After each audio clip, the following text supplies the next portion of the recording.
Hello friend, मेरे digital classes में आप लोग का बहुत बहुत स्वागत करता हूं। तो फ्रेंड्स हम यहाँ पे इंडिया के करंट अफेयर्स यहाँ पे कवर कर रहे थे। तो ये हमारा सेकेंड पार्ट है। पहले पार्ट नहीं देखे होंगे तो जाके देख सकते हैं। सारे क्वेश्चन इंपॉर्टेंट हैं जो आपके प्री के लिए बहुत ही ज़्यादा इंपॉर्टेंट है। तो आज हम सारे क्वेश्चन यहाँ पे कवर करने की कोशिश करेंगे इस चैप्टर में। तो पहला पार्ट नहीं दोगे जाके देख सकते हैं। और सभी क्वेश्चन इंपॉर्टेंट क्वेश्चन लिया गया है जो आपके एग्जाम के लिए बहुत ही ज़्यादा इंपॉर्टेंट क्वेश्चन है। तो हम पहुँचे थे भारत के प्रथम पेपरलेस विधानसभा तक क्वेश्चन किए थे, लास्ट क्वेश्चन। तो ये हमारा सेकेंड पार्ट है। तो भारत की जो प्रथम पेपरलेस विधानसभा कहाँ पे है, तो आपके नागालैंड में, यहाँ पे जो कि भारत के प्रथम पेपरलेस विधानसभा है, याद रखिएगा। तो भारत की जो प्रथम पेपरलेस विधानसभा नागालैंड में है। और नागालैंड राज्य के जो विधानसभा को पूर्णतः कागज रहित कार्यप्रणाली अपनाने के उद्देश्य से यहाँ पे राष्ट्रीय विधानसभा एप्लीकेशन नेवा लागू किया गया था। तो याद रखिए, भारत की जो प्रथम पेपरलेस विधानसभा कहाँ है पूछा जाएगा, तो आपको नागालैंड लेना। तो आइए समझते हैं नेवा जो नेशनल ई विधान एप्लीकेशन के बारे में जानते हैं। यह एनआईसी क्लाउड ये मेघराज पर आधारित सदस्य जो केंद्रित एप्लीकेशन है जिसमें विधायी नियम, सदस्यों के तारांकित व अतारांकित जो प्रश्न उत्तर को सीधे टेबलेट से देखा जा सकता है, ये सेवा है, याद रखिएगा। इसको उत्तर को सीधे टेबलेट में हम जो यहाँ पे देखा जा सकता है। भारत में यह जो परियोजना है इस ई असेंबली की अवधारणा के तहत देश के समस्त विधानसभा को एक डिजिटल मंच लाने के उद्देश्य से इसको प्रारंभ किया गया है। तो अच्छी स्कीम है, तो इसको याद रखिएगा। नागालैंड में इसको जारी किया गया है। अगला क्वेश्चन देखते हैं। देश का पहला चिकित्सा शहर इंद्रायणी मेडिसिटी कहाँ स्थापित करने की घोषणा की गई है, तो पुणे, गोवा, केरल, रायपुर में। इसका सही ऑप्शन हो जाएगा पुणे में। तो देश का पहला जो चिकित्सा शहर इंद्रायणी मेडिसिटी कहाँ पे स्थापित करने की घोषणा की है, तो आपके पुणे सिटी में इसकी घोषणा की गई है। तो चलिए देखते हैं इसका डिटेल यहाँ पे। तो ये आपका भारत का पहला चिकित्सा शहर है और नामकरण इसका दिया गया इंद्रायणी मेडिसिटी, इसका नाम दिया गया है। और अनुमानित जो लागत है लगभग 10 करोड़ रुपये इसका लागत है। और लगभग कुल क्षेत्रफल में लगभग 300 एकड़ में यहाँ पे इसको बनाया जा रहा है। और इस मेडिसिटी में लगभग 24 अलग अलग अस्पताल भवन होंगे। और महाराष्ट्र राज्य सरकार ने एक छत के नीचे सभी प्रकार के विशेष उपचार प्रदान करने के लिए इस पुणे में देश का पहला चिकित्सा शहर इंद्रायणी मेडिसिटी स्थापित करने की घोषणा की गई है। तो इस चिकित्सा आपका जो है आपके पुणे में बनाया जा रहा है। लगभग 300 एकड़ में इसको बनाया जा रहा है। और इसकी जो लागत है 10 करोड़ रुपये है, ये आपको याद होनी चाहिए। याद रखिए, इसको महाराष्ट्र सरकार द्वारा बनाया जा रहा है। बढ़ते अगला क्वेश्चन देखते हैं। ऑयल इंडिया लिमिटेड के द्वारा कहाँ पे देश का प्रथम शुद्ध हरित हाइड्रोजन संयंत्र के पायलट प्रोजेक्ट को प्रारंभ किया गया है, तो बेंगलुरु में, असम में, कोरबा में, या डी है इनमें से कोई नहीं। तो इसका जो सही ऑप्शन हो जाएगा असम। तो ऑयल इंडिया लिमिटेड के द्वारा असम में देश का प्रथम शुद्ध हरित हाइड्रोजन संयंत्र के पायलट प्रोजेक्ट को प्रारंभ किया जा रहा है असम सिटी में। तो याद रखिए इसका सेकेंड ऑप्शन। तो असम के आपके जोरहाट में जो कि भारत का प्रथम शुद्ध हरित हाइड्रोजन संयंत्र बनाया जा रहा है। इसका जो ऑयल इंडिया लिमिटेड के द्वारा असम स्थित जोरहाट पंप स्टेशन में देश का प्रथम शुद्ध हरित हाइड्रोजन संयंत्र के पायलट प्रोजेक्ट को यहाँ पे जो कि प्रारंभ किया गया है। और इस संयंत्र में बिजली से हरित हाइड्रोजन का उत्पादन होगा, याद रखिएगा। तो असम के जोरहाट में इस हाइड्रोजन संयंत्र स्थापित करा जो कि भारत के प्रथम शुद्ध हरित हाइड्रोजन संयंत्र यहाँ पे स्थापित किया जा रहा है असम के जोरहाट में। तो याद रखिएगा। अगला क्वेश्चन देखते हैं। उत्पादन वर्ष 2021-22 के अंतर्गत भारत में सर्वाधिक चीनी का जो उत्पादन किस राज्य में हुआ था, तो मध्य प्रदेश, महाराष्ट्र, उड़ीसा, छत्तीसगढ़। तो इसका जो सही ऑप्शन हो जाएगा महाराष्ट्र। तो लगभग सन 2021-22 में जो उत्पादन वर्ष है भारत में इसके अंतर्गत सर्वाधिक चीनी का जो उत्पादन आपके महाराष्ट्र राज्य में हुआ। तो चीनी के लिए इसको जाना भी जाता है महाराष्ट्र को। तो उत्पादन वर्ष 2021-22 के अंतर्गत भारत में सर्वाधिक चीनी का जो उत्पादन महाराष्ट्र राज्य में हुआ है। महाराष्ट्र में लगभग 138 लाख टन का चीनी उत्पादन कर चीनी जो कि उत्पादन में शीर्ष स्थान पर आ गए हैं, न कि उत्तर प्रदेश को पीछे छोड़ दिया। मतलब पहले उत्तर प्रदेश इस मामले में पहले था, लेकिन अब इसको पीछे छोड़ के आपका महाराष्ट्र हो गया चीनी उत्पादन में। तो याद रखिए 138 लाख टन का चीनी उत्पादन इस साल 21-22 में हुआ था। अगला क्वेश्चन देखते हैं, भारत के अग्रणी नवाचार स्टार्टअप उत्प्रेरक जो टी हब द्वारा किस राज्य में विश्व का सबसे बड़ा नवाचार केंद्र इनोवेशन का उद्घाटन किया गया है? तो केरल, हैदराबाद, मध्य प्रदेश, उड़ीसा। इसका जो सही ऑप्शन हो जाएगा हैदराबाद। तो भारत के जो अग्रणी नवाचार और स्टार्टअप जो उत्प्रेरक है टी हब द्वारा भी आपका जो हैदराबाद राज्य में विश्व का जो सबसे बड़ा नवाचार केंद्र का उद्घाटन किया गया है आपके हैदराबाद में, याद रखिएगा।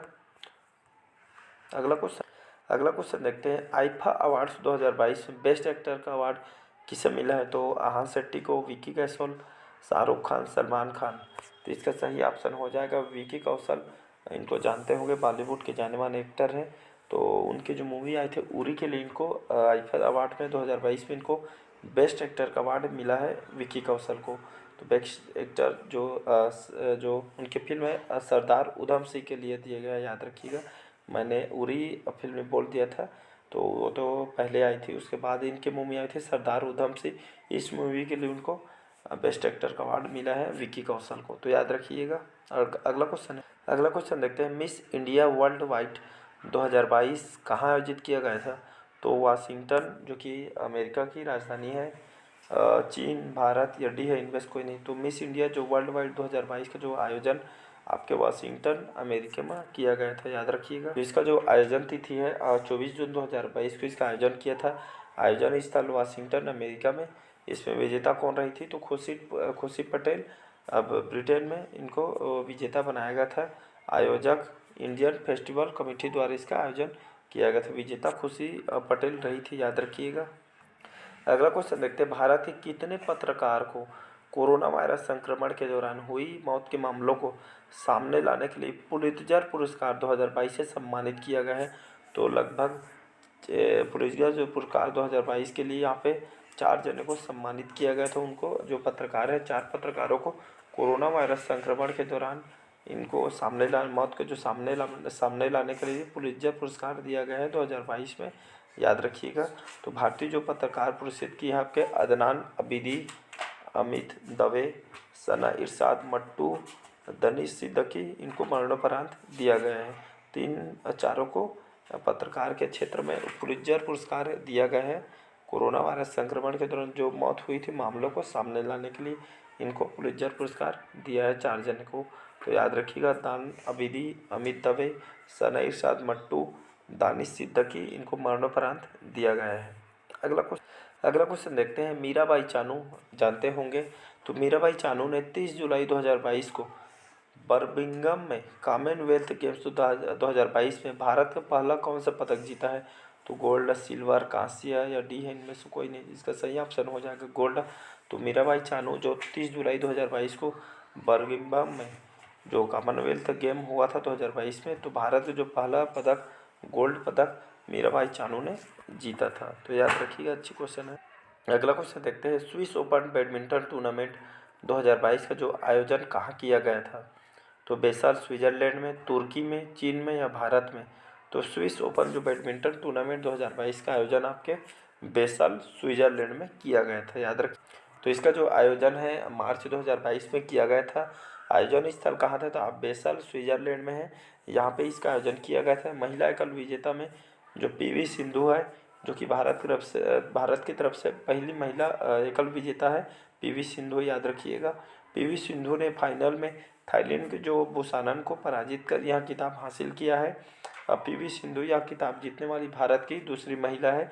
इससे पूर्व जो साइना नेहवाल ने 2 बार इस स्पर्धा को चैंपियन रह चुकी हैं। तो याद रखिएगा, दूसरी महिला आपके पीवी सिंधु, पहला में साइना नेहवाल थी। बढ़ते हैं अगला क्वेश्चन तरफ। अगला क्वेश्चन है, BWF उबर कप 2022 की जो विजेता कौन रही थी?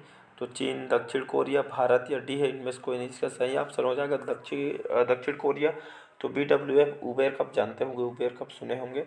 तो 2022 की विजेता दक्षिण कोरिया रहा था। इसका जो आयोजन है मई 2022 में इसका आयोजन किया गया था। आयोजन स्थल बैंकॉक थाईलैंड में इसका किया गया था आयोजन स्थल। और विजेता आपके दक्षिण कोरिया, उप विजेता इसका चीन रहा था। भारतीय जो महिला बैडमिंटन टीम का नेतृत्व पीवी सिंधु ने इसका आपके इस जो नेतृत्व पीवी सिंधु ने किया था इस बैडमिंटन टीम का, तो याद रखिएगा।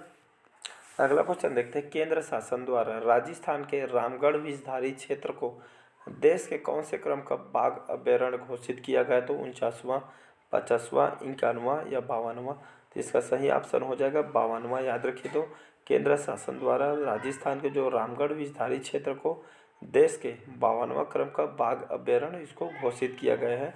तो याद रखिए, इसका चौथा ऑप्शन 52वां सही आंसर हो जाएगा। बढ़ते हैं अगला क्वेश्चन। अगला क्वेश्चन है इंपॉर्टेंट क्वेश्चन है, याद रखिए। जुलाई 2022 में भारत की कितने आर्द्रभूमि को अंतर्राष्ट्रीय रामसर स्थलों की सूची में शामिल किया गया है? तो 4, 5, 6 या 7? तो जुलाई 2022 में भारत के लगभग 5 आर्द्रभूमि को अंतर्राष्ट्रीय रामसर जो स्थलों की सूची में इसको शामिल किया गया है। तो याद रखिएगा, तो भारत के 5 यहाँ पे आर्द्रभूमि को अंतर्राष्ट्रीय रामसर स्थल की सूची में इसको शामिल किया गया है। तो याद रखिए इसको। तो ये है आपके 5 नवीनतम जो शामिल आर्द्रभूमियाँ हैं। तो पल्लीकरनई मार्श रिजर्व जो फॉरेस्ट है जो कि तमिलनाडु में है, इसको आर्द्रभूमि में शामिल किया है रामसर स्थल में। करिकली पक्षी अभयारण्य जो कि तमिलनाडु में, इसको शामिल किया गया है। और आपके पिचवरम जो मैंग्रोव तमिलनाडु को शामिल किया गया है। और वो पिचवरम मैंग्रोव तमिलनाडु में भी इसको स्थित जो कि इसको जोड़ा गया है। पाला आर्द्रभूमि मिजोरम में इसको जोड़ा गया है। और सांख्य सागर मध्य प्रदेश, 3 को यहाँ पे आर्द्रभूमि की लिस्ट में इनको शामिल किया गया है। तो याद रखिए, लगभग 5 आर्द्रभूमि को शामिल किया गया है। तो इसको फिर से एक बार रिपीट कर लेते हैं। पल्लीकरनई जो मार्श रिजर्व फॉरेस्ट है तमिलनाडु में है। करिकली पक्षी अभयारण्य तमिलनाडु में ये भी। पेचवरम मैंग्रोव तमिलनाडु ये भी है। और पाला आर्द्रभूमि आपके मिजोरम में है। और सांख्य सागर मध्य प्रदेश। तो इन 5 को यहाँ पे आर्द्रभूमि में इसको नवीनतम शामिल आर्द्रभूमि में इसको शामिल किया गया। तो याद रखिए, तो इन 5 को भारत के लगभग 5 आर्द्रभूमि को अंतर्राष्ट्रीय रामसर स्थलों की सूची में शामिल किया गया है। तो सारे क्वेश्चन इंपॉर्टेंट है। तो ये है लास्ट क्वेश्चन था हमारा। तो बाकी जो क्वेश्चन हम अगले पार्ट में करेंगे। तो आज का जो सेशन यहीं तक रखते हैं। तो इसको बार बार रिवाइज कीजिए। यहाँ से डेफिनेटली आपको फ्री में क्वेश्चन को देखने को मिला, खास करके आपके इस आर्द्रभूमि अंतर्राष्ट्रीय रामसर स्थल को सूची को। तो ये उसको जोड़ा गया है, लगभग 5 आर्द्रभूमि को आपके जोड़ा गया है भारत के। तो चलिए, बस आज के लिए इतना ही। कमेंट करके बताइएगा आज का जो सेशन कैसे लगा। और इसको बार बार रिवाइज कीजिए ताकि आपको सभी जो कि रिवाइज हो सके। तो चलिए, बस आज के लिए इतना ही। अच्छा लगे चैनल को लाइक, सब्सक्राइब और कमेंट कीजिए। Thank you. और अगर आप इसका PDF लेना चाहते हैं तो आप टेलीग्राम में जुड़ सकते हैं। टेलीग्राम का मैं लिंक डिस्क्रिप्शन में दे दूँगा, वहाँ से आप इसका PDF डाउनलोड कर लीजिएगा। इसको बार बार रिवाइज करने में आपका काम आ जाएगा। तो चलिए, बस आज के लिए थैंक यू।